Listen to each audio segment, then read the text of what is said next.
നമ്മുടെ സംസ്ഥാനത്ത്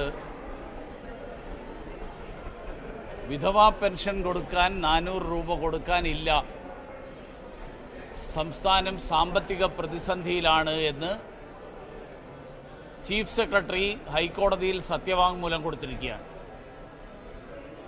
അപ്പോൾ അങ്ങനെ ഒരു സംസ്ഥാനത്ത് മുഖ്യമന്ത്രിക്ക് വേണ്ടി കോടികൾ ചെലവാക്കി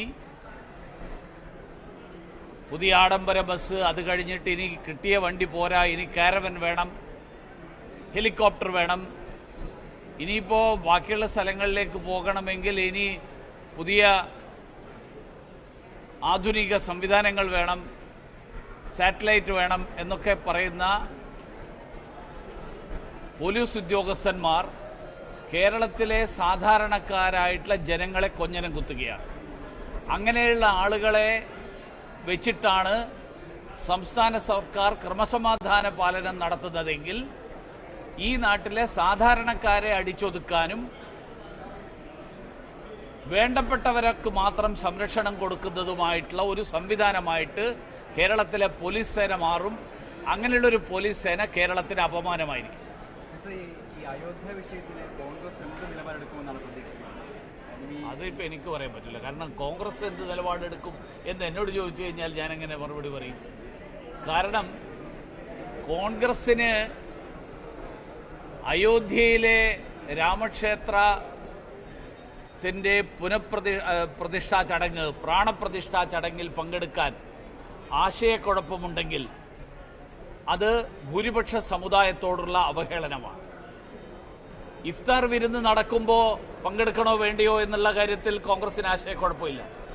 പാലസ്തീന് വേണ്ടിയിട്ട് റാലി നടത്തണം എന്നുള്ള കാര്യം വരുമ്പോൾ കോൺഗ്രസിന് ആശയക്കുഴപ്പമില്ല.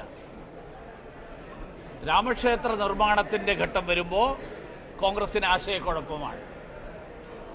ഇതേ കോൺഗ്രസ് തെരഞ്ഞെടുപ്പ് വരുമ്പോൾ രാമഭക്തന്മാരായിട്ട് പൂണൂലിട്ടിട്ട് കോൺഗ്രസിൻ്റെ നേതാക്കന്മാർ ഉത്തരേന്ത്യയിൽ പ്രചരണത്തിന് ഇറങ്ങുന്നതും നമ്മൾ കണ്ടിട്ടുണ്ട്.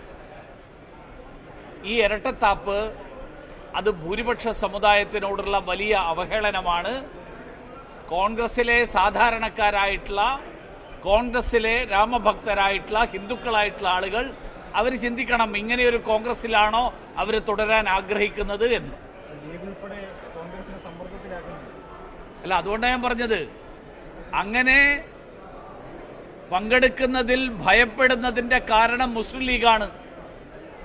മുസ്ലിം ലീഗിനെ ഭയന്നിട്ടാണ് കേരളത്തിൽ കോൺഗ്രസ് പ്രവർത്തിക്കുന്നതെങ്കിൽ കോൺഗ്രസ് പേര് മാറ്റിയിട്ട് മുസ്ലിം ലീഗിൽ ലയിച്ചാൽ മതി.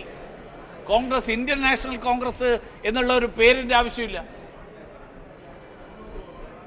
അതുകൊണ്ട് ഭൂരിപക്ഷ സമുദായത്തെ തുടർച്ചയായി അവഹേളിക്കുന്ന കോൺഗ്രസിൻ്റെ നിലപാട്, ആ നിലപാട് കോൺഗ്രസിനകത്തുള്ള ഹിന്ദുക്കളെങ്കിലും തിരിച്ചറിയണം. ഈ രാജ്യത്തെ ഭൂരിപക്ഷ സമുദായം തിരിച്ചറിയണം. സുപ്രീം കോടതിയുടെ വിധി, ആ വിധി നടപ്പാവുകയാണ് ചെയ്തിട്ടുള്ളത്.